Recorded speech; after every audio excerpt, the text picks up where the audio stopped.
வணக்கம்.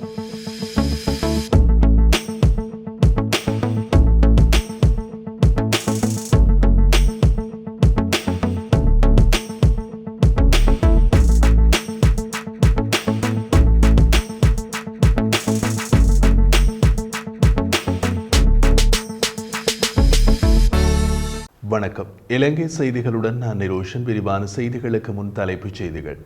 ஆரம்பம் முதல் தம்முடன் இணைந்து பயணித்த சகல நாடாளுமன்ற உறுப்பினர்களுக்கும் நன்றி தெரிவிப்பதாக ஜனாதிபதி தெரிவிப்பு.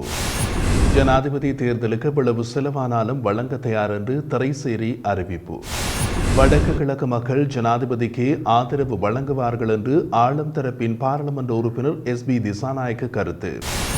ஜனாதிபதி தேர்தலில் இரண்டாவது திருப்பம். தமிழர்களுக்கு எதிர்பாராத மகா வெற்றி. தமிழ் அரசியல்வாதிகள் சொதப்புவார்களா? தொடர்வது விரிவான செய்திகள். நாட்டை மீட்டெடுக்கும் பயணத்தில் ஆரம்பம் முதல் தம்முடன் இணைந்து பயணித்த சகல நாடாளுமன்ற உறுப்பினர்களுக்கும் நன்றி தெரிவிப்பதாக ஜனாதிபதி ரணில் விக்ரமசிங்க தெரிவித்துள்ளார். தமது உத்தியோகபூர்வ சமூக வலைதளங்களில் அவர் இதனை குறிப்பிட்டுள்ளார். நாடு நெருக்கடியில் இருந்தபோதும் எரிபொருள், மருந்து மற்றும் அத்தியாவசிய பொருட்களுக்காக மக்கள் போராடும் போதும் என் மீதும் எனது திட்டத்தின் மீதும் நீங்கள் நம்பிக்கை வைத்திருந்தீர்கள். சவால்களை சமாளிக்க முடியாததாக தோன்றிய சந்தர்ப்பத்தில் உங்களது அர்ப்பணிப்புகள் அளப்பரியன. இப்போது எங்களுடன் இணைந்திருப்பவர்களையும் வரவேற்கின்றோம். நேர்மறையான சிந்தனைகளை பகுத்தறிந்து கட்சி அரசியலை ஒதுக்கி வைத்துவிட்டு ஒன்றாக இணைவதன் முக்கியத்துவத்தை நீங்கள் தற்போது புரிந்துள்ளீர்கள். ஒன்றாக இணைவதால் நாம் இன்னமும் சாதிக்க முடியும். அதே நேரம் செழிப்பான ஐக்கிய இலங்கையினை கட்டியெழுப்புவதற்கான எமது பணி தொடரும் என்பதை உறுதிப்படுத்துவதோடு அதனை நனவாக்க ஒவ்வொருவரும் தயாராக இருக்க வேண்டும். இந்த பயணம் எளிதானதல்ல. ஆனால் ஒன்றாக இணைவதன் மூலம் நிலைப்பேற்றை அடையலாம். அனைவரும் ஒன்றிணைந்து எமது எதிர்பார்ப்புடனான இலங்கையினை உருவாக்குவோம் என்று ஜனாதிபதி தெரிவித்துள்ளார். ஜனாதிபதி தேர்தலில் முன்னிலையாகும் வேட்பாளர்கள் எண்ணிக்கை அதிகரித்து தேர்தலுக்கான செலவுகள் அதிகரித்தாலும் அந்த தொகையினை வழங்குவதற்கு திரைசேரி தயாராக உள்ளது என்று நிதி ராஜாங்க அமைச்சர் ரஞ்சித் சேம்பலாப்பட்டிய அறிவித்துள்ளார்.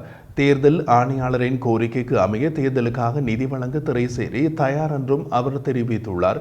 கடந்த வரவு செலவு திட்டத்தில் தேர்தல் நடவடிக்கைகளுக்காக 10 பில்லியன் ரூபாய் ஒதுக்கப்பட்டதாகவும் பணப்புழக்கங்களுக்கு இடையில் முரண்படாத வகையில் பணத்தை விடுவிப்பதற்கு பொருளாதாரம் நன்கு இணைக்கப்பட்டுள்ளதாகவும் அமைச்சர் குறிப்பிட்டார். அதன்படி தேர்தல் ஆணையாளர் அலுவலகம் சுமார் 8 பில்லியன் ரூபாய் அன்னளவான மதிப்பீட்டை திரைசேரிக்கு அனுப்பி வைத்துள்ளதுடன் அச்சிடுதல், பாதுகாப்பு, எரிபொருள், வாக்குப்பட்டி தயாரிப்பு போன்ற எந்த ஒரு அவசர தேவைக்காகவும் திரைசேரி பணத்தை விடுவிக்க தயாராக இருப்பதாகவும் அமைச்சர் தெரிவித்தார். ஜனாதிபதி தேர்தலில் போட்டியிடும் வேட்பாளர்களின் எண்ணிக்கை அதிகரிப்பு மற்றும் தேர்தலுக்கான வேறு செலவுகள் மதிப்பிடப்பட்ட தொகைக்கு மேலதிகமாக அதிகரித்தாலும் நிச்சயமற்ற செயற்பாடுகளுக்கு ஏற்ப தற்போது பணம் கையிருப்பில் உள்ளது. இதனால் மேலதிக செலவுகள் தொடர்பாக பிரச்சனைகள் ஏற்படாது என்றும் அமைச்சர் குறிப்பிட்டார். ஜனாதிபதி தேர்தலில் போட்டியிடும் வேட்பாளர்களின் எண்ணிக்கை கடந்த 2019 தேர்தலை விட அதிகரித்தால் வாக்குச்சீட்டின் நீளத்தை அதிகரிக்க முடியாததால் CR பயிற்சி புத்தகத்தின் பக்கத்தை போன்று அச்சிட வேண்டியிருக்கும் என அரசு அச்சகர் கங்கானி கல்பனா லேனகே தெரிவித்துள்ளார். கடந்த 2019 ஆண்டில் இடம்பெற்ற தேர்தலில் 35 வேட்பாளர்கள் முன்னிலையாக இருந்ததால் 26 அங்குல நீளமான வாக்குச்சீட்டு அச்சிடப்பட வேண்டிய நிலைமை ஏற்பட்டது. வாக்குச்சீட்டு அச்சிடக்கூடிய அதிகபட்ச நீளம் 26 அங்குலம் என்பதோடு அதற்கு மேல் அச்சிட முடியாது என்றும் அச்சிடுவதற்காக அதிக அளவு காகிதம் முன்பதிவு செய்யப்பட்டுள்ளதாகவும் அவர் கூறினார். இவ்வாறு வாக்குச்சீட்டு பெரிதாக்கப்படுவதால் வாக்குப்பட்டியில் போடக்கூடிய தாள்களின் எண்ணிக்கையும் குறையும் என்றும் அரசு அச்சுக்கர் தெரிவித்தார். ஜனாதிபதி தேர்தல் தொடர்பான அறிவிப்புகள், விண்ணப்ப படிவங்கள் போன்றவற்றை அச்சிடும் பணிகள் இந்த நாட்களில் மேற்கொள்ளப்படும் என்றும் அவர் தெரிவித்திருந்தார். ஜனாதிபதி தேர்தல் நடவடிக்கைகளில் தலையிடாத வகையில் 2025 ஆண்டுக்கான வருடாந்த இடமாற்ற நடைமுறைகளை நடைமுறைப்படுத்துவதில் எவ்வித ஆட்சேபனையும் இல்லை என தேர்தல்கள் ஆணைக்குழு தெரிவித்துள்ளது. இதன்படி ஐக்கிய சேவைகளின் சுற்றறிக்கை ஊடாக வருடாந்த இடமாற்ற அறிவிப்பு பொது நிர்வாக உள்நாட்டலுவல்கள், மாகாண சபைகள் மற்றும் உள்ளூராட்சி அமைச்சினால் வெளியிடப்பட்டுள்ளதாகவும் தெரிவிக்கப்படுகிறது. அதன்படி நேற்று அனைத்து அமைச்சின் செயலாளர்கள், திணைக்கள தலைவர்கள், மாவட்ட செயலாளர்கள் மற்றும் பிராந்திய செயலாளர்களுக்கு இது தொடர்பான இடமாற்ற சுற்றறிக்கை ஒருங்கிணைக்கப்பட்ட சேவைகள் பணிப்பாளர் நாயகத்தினால் வழங்கப்பட்டுள்ளது. இதேவேளை ஜனாதிபதி தேர்தலுக்கான உத்தியோகபூர்வ வாக்காளர் அட்டை விநியோக பணிகளுக்காக சுமார் 8,000 சேவையாளர்கள் ஈடுபடுத்தப்பட உள்ளதாகவும் அஞ்சல் திணைக்களம் தெரிவித்துள்ளது. இதற்கான முதற்கட்ட பணிகள் தற்போது முன்னெடுக்கப்படுவதாக பிரதி அஞ்சல் மா அதிபர் ராஜித கே ரணசிங்க தெரிவித்துள்ளார். உத்தியோகபூர்வ வாக்காளர் அட்டைகளை விநியோகிப்பதற்கான விசேட வேலை திட்டங்கள் முன்னெடுக்கப்பட உள்ளதாக அவர் குறிப்பிட்டுள்ளார். இதேவேளை ஜனாதிபதி தேர்தலுக்கான அஞ்சல் மூல விண்ணப்பங்கள் ஏற்றுக்கொள்ளும் திகதி எதிர்வரும் 5ஆம் திகதி நள்ளிரவுடன் நிறைவடைகிறது. எதிர்வரும் 5ஆம் திகதிக்குள் அந்த விண்ணப்பங்களை அனுப்பி வைக்குமாறும் தேர்தல்கள் ஆணைக்குழு கோரியுள்ளது. ஸ்ரீலங்கா பொதுஜன பெரமுன ஜனாதிபதி ரணில் விக்ரமசிங்கவுக்கு ஆதரவு வழங்காவிடில் எதிர்க்கட்சித் தலைவர் சஜித் பிரேமதாச ஜனாதிபதி தேர்தலில் வெற்றி பெறுவார். வடக்கு மற்றும் கிழக்கு மாகாண மக்கள் ஜனாதிபதிக்கு ஆதரவு வழங்குவார்கள் என்று ஆளும் தரப்பின் பாராளுமன்ற உறுப்பினர் SB திசாநாயக்க தெரிவித்தார். கொழும்பில் நேற்று திங்கட்கிழமை இடம்பெற்ற ஊடகவியலாளர் சந்திப்பின் போது அவர் மேற்கண்டவாறு குறிப்பிட்டுள்ளார். அவர் மேலும் தெரிவிக்கையில் ஜனாதிபதி ரணில் விக்ரமசிங்கவை பொதுஜன பெரமுனவின் ஜனாதிபதி வேட்பாளராக களமிறக்க வேண்டும் அல்லது அவருக்கு முழுமையான ஆதரவை வழங்க வேண்டும் என்று முன்னாள் ஜனாதிபதி மஹிந்த ராஜபக்சவிடம் பலமுறை எடுத்துரைத்துள்ளோம். கட்சியின் ஒரு தரப்பினர் மாத்திரமே கட்சியின் உறுப்பினரை ஜனாதிபதி வேட்பாளராக களமிறக்க வேண்டும் என்று குறிப்பிட்டுக் கொள்கிறார்கள். ஸ்ரீலங்கா பொதுஜன பெரமுனவின் சிரேஷ்ட உறுப்பினர்கள் ஜனாதிபதிக்கு ஆதரவு வழங்க வேண்டும் என்ற நிலைப்பாட்டில் உறுதியாக உள்ளார்கள்.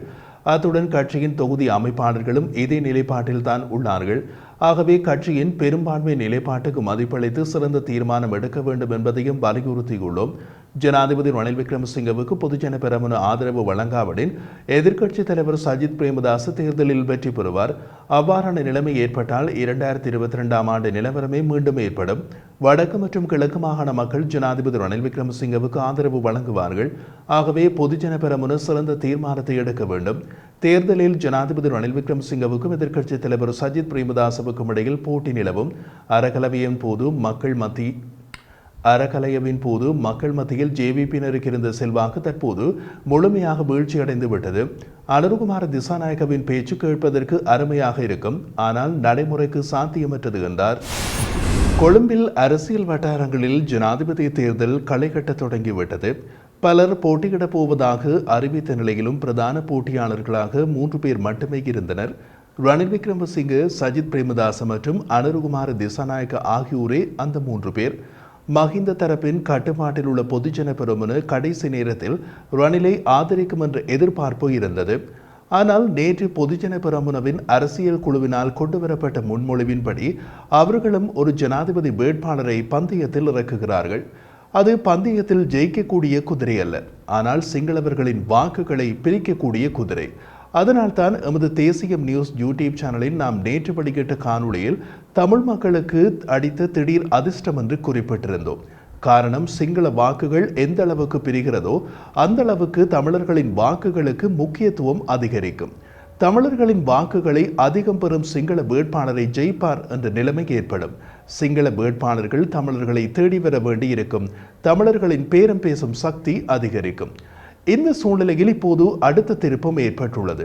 ஒரு ஜனாதிபதி வேட்பாளரை பந்தயத்தில் இறக்கும் பொதுஜன பெரமுனவின் முடிவுக்கு எதிர்ப்பு தெரிவித்துள்ள அமைச்சர்கள் உள்ளிட்ட குழு ஒன்று ஜனாதிபதி ரணில் விக்ரமசிங்கவை சந்தித்துள்ளது.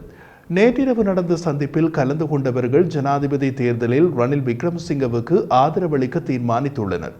அதனைத் தொடர்ந்து எதிர்ப்பு தெரிவித்த அமைச்சர்கள் உள்ளிட்ட குழுவினர் நாடாளுமன்ற உறுப்பினர்களான வஜ்ர அபிவர்த்தனவின் அரசியல் காரியாலயத்தில் அந்த சந்திப்பு நடந்தது. அதில் ஜனாதிபதி ரணில் விக்ரமசிங்கவும் கலந்து கொண்டார் என்பது கூடுதல் சிறப்பு. இதில் தமிழர்களுக்கு என்ன ஆதாயம்? ஜனாதிபதி ரணில் விக்ரமசிங்கவை பொதுஜன பெரமுன ஆதரிக்காவிட்டால் சிங்கள பகுதிகளில் அவருக்கு பெரிய அளவு வாக்குகள் விழாது. கடந்த நாடாளுமன்ற தேர்தலில் அவரது கட்சியில் யாரும் அவர் உட்பட ஜெயிக்கவில்லை. அதனால் அவர் பொதுஜன பெரமுன ஆதரவு இல்லாமல் தனித்து போட்டியிட்டால் தமிழ் வாக்குகளின் முக்கியத்துவம் குறையும். பொதுஜன பெரமுனவில் சிலரது ஆதரவு ரணிலுக்கு கிடைத்தால் அவர் கூட ஜெயிக்கக்கூடிய குதிரைதான். இது தமிழ் வாக்குகளின் முக்கியத்துவத்தை அதிகரிக்கும். சிங்கள வேட்பாளர்களை தமிழர் வீட்டு வாயிலுக்கு வந்து ஆதரவு கேட்க வைக்கும். இல்லாவிட்டால் ஜெயிக்க முடியாது. சரி, யார் யாரெல்லாம் பொதுஜன பெரமுனவின் வேட்பாளரை ஆதரிக்காமல் ரணிலை ஆதரிக்க சந்திப்பில் கலந்து கொண்டார்கள்? பிரதி சபாநாயகர் அஜித் ராஜபக்ஷ, அமைச்சர் கஞ்சன விஜயசேகர, திலும் அமனுகம, அனுப பாஸ்குவல், கீதா குமாரசிங்க ஆகியோர் ரணிலை ஆதரிக்கிறார்கள். மேலதிகமாக நாடாளுமன்ற உறுப்பினர்களான மஹிந்தானந்த் அழுத்கமகே, SB திசாநாயக்க, பிரேம்நாத் சி தொலவத் ஆகியோர் கலந்து கொண்டதாக தெரிவிக்கப்படுகிறது. இதுவரை காலமும் தமிழர்கள் தமக்கிடையே பிரிந்து மோதிக்கொண்டதை சிங்களவர்கள் பயன்படுத்தி கொண்டார்கள். இப்போது சிங்கள அரசியல்வாதிகள் தமக்கிடையே பிரிந்து மோதிக்கொள்வதை பயன்படுத்தி கொள்ள அட்டகாசமான வாய்ப்பு தமிழர்களுக்கு இந்த எதிர்பாராத திருப்பத்தின் மூலம் கிடைத்துள்ளது. தமிழ் அரசியல்வாதிகள் இந்த அட்டகாசமான வாய்ப்பை பயன்படுத்தாமல் தவறவிட்டால் இலங்கையின் தமிழினத்தை கடவுள் கூட காப்பாற்ற முடியாது. இதோ தங்கத்தட்டில் வைக்கப்பட்ட சந்தர்ப்பம் எமக்கு முன்னே உள்ளது.